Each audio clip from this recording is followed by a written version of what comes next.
Hello everyone, I'm back with another video, and in today's video we have a Toshiba laptop. This is a Toshiba Satellite S55T-B535.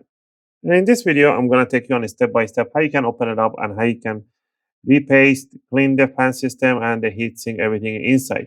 These are really old laptops. They are really still good with a few upgrades here and there, but you do need to do your maintenance once every couple of years to keep the performance of the CPU at its best performance possible. All right, just remember, by replacing the thermal paste, cleaning it up, you're not going to change any configuration in the system. Everything is going to be left the way you had it before. So it's pretty much just servicing and reuse the laptop. First thing first, you want to power off the laptop, and then you want to flip it upside down. You're going to go over the tools that I'll be using. Tool number one, and very important one, is a good screwdriver set. I'll recommend you guys to use the iFixit screwdriver set. I purchased myself this basic set. And if you get the pro set, they will give you some opening tools, tweezers, and stuff like that. If not, grab yourself a really curved or straight tweezers. Alcohol, a 99% or 98% at least isopropylic or isopropylic alcohol. One sheet of the workshop towel. The reason is, I always say use workshop towel. Do not use any microfiber towel. It's because as soon as you put an alcohol over this one and you try to clean the components on the board, this will rip apart and prevent damage on the components. But unlike the microfiber towels that you use, you can try to clean and you can tangle on the tiny capacitors and you can blow them up. So use workshop towel. You can use any thermal paste you like. I'll be using an Arctic MX4. You can use the new one, Arctic MX6 or Thermal Grizzly, whichever you want. It's not a benchmark test. It's just a simple maintenance and cleaning. I'll recommend the Thermal MX4 or 6, whichever. These are really good, and they will last up to 3 to 4 years. And even before that, you will have to open it and repaste and do your maintenance anyway. So yeah. Right. With all this on hand, we're going to get it started. First thing first, we're going to use an Phillips number 1. We're going to remove the battery. To remove the battery, you want to remove 2 screws at the back end. So go ahead and remove these 2 screws. All the screws on the bottom cover, they're all the same size and height. So don't worry about mix matching them. So they're all the same. Once you remove these 2, you want to just slide back the battery and put it to one side. Next, we're going to start from one corner and we're going to remove the rest of the batteries, even the one in the middle, almost middle here, and keep them in a single pile as the rest. Also, if you guys like my videos, if you find my videos helpful and helping you guys out, you can support the channel by clicking the like and subscribe. I'll greatly appreciate it. It helps and motivates me to make more videos, take requests, and answer your questions in the comment area. I appreciate that. All right, once we remove all the screws here, we're going to grab ourselves the opening tool. If you don't have the full pack, you can grab any type of opening tool. I recommend you to use the metallic guitar picks that are really softer and stronger than this traditional opening tool. All right. So once you have the opening tool, you're going to start from the front end of the laptop because we know that there's battery, there's nothing in front almost. Starting from one corner, you want to stick it between the bottom cover and palm rest, and you just want to twist it while I'm putting my finger underneath so it doesn't close down. You want to hear those big click sounds. That's what you want to hear. You want a big, huge click sounds. Those are the clips are getting loosened up.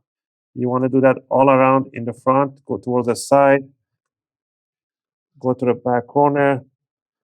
To the left and right side by the grill. And once you do the sides and the front, you can just grab it from the front side and wiggle them around a little bit and up, down, and it should eventually release the corner backs like that. So there's the bottom cover. Grab a little toothbrush, old or new toothbrush, and clean up the vent system, air ducts.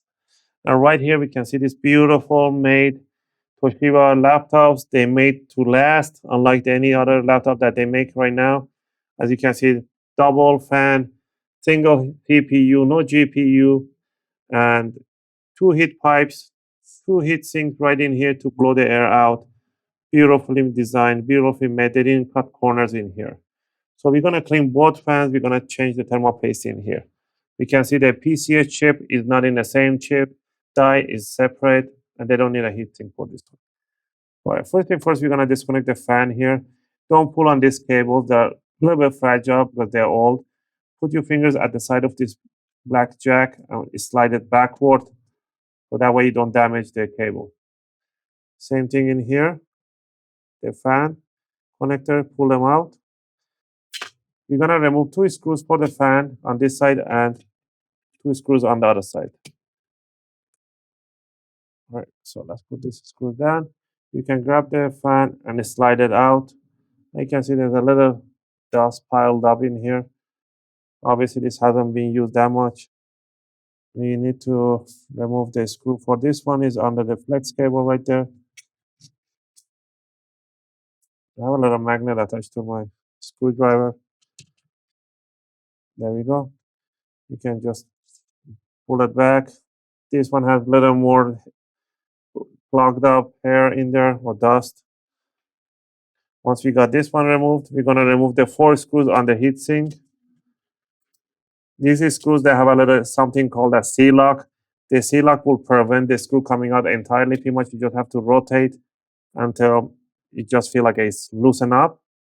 And then you want to grab it from here. Don't grab it from the sides. Always grab it close to the heatsink and bring it up and flip it over.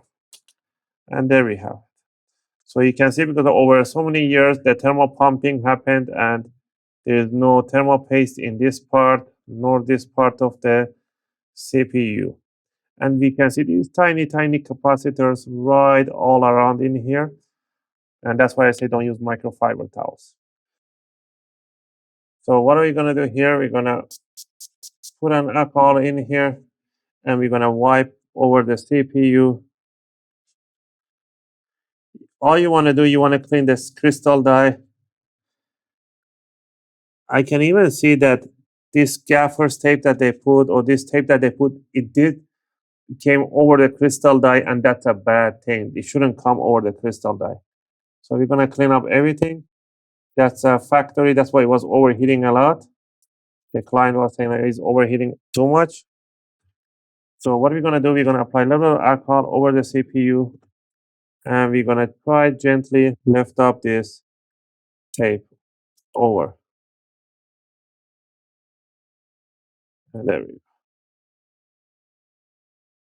There we have it. Now we can put it down the way it's supposed to be, to cover up those tiny components too, those capacitors. And we're going to put it there. If it doesn't glue in, don't worry. You don't have to put any glue on it, because once the alcohol dries out, it's going to hit. It's just for so it doesn't short out or anything like that. It's not going to go anywhere.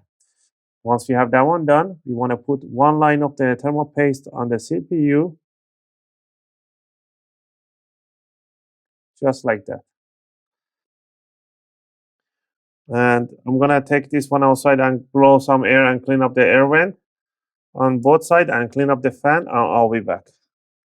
Now that I clean up the fan and the heatsink and everything, we're going to bring down the heatsink straight down on the CPU. Make sure the screw holes are matching right there. And we are going to tighten up the screws. Always cross and screw them, do one across the other one, so that way the thermal paste evenly spreads all over the crystal die of the CPU. There we go. We tighten it up. We want to grab the fan in here. This fan goes over here, the other way around. And this other fan goes under this flex cable a little bit. And under and over. There we go. Put the 2 screws on each fan.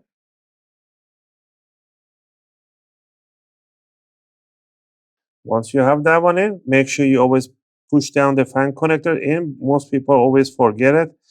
And they always, oh, my computer is shutting off. It's because they didn't plug in the fan. And the temperature reached 100 Celsius. All right, once we have that one done, I'm going to remove this from underneath. Now we're going to grab the bottom cover that we removed and cleaned. You're going to push it, put it right on top. You're going to push the corners down, the sides, everywhere. So you're going to hear those nice big click sounds all around. If you see any gap opening, just pinch them until you hear those click sounds. Push down the battery from the back. Make sure there's no gaps, anything opened up. There should be really tight cap. You need to squeeze them really hard. and then just put the screws on the bottom cover. Again, I hope you guys like this video and helps you guys out to do your own service and cleaning for your Toshiba Satellite S55T-B535 model. If you have any question or requests, feel free to leave them in the video comment. I'll try to answer them as soon as I can. As always, thanks for watching, and I'll see you guys in my next video. Just gonna finish up putting up the bottom screws on here.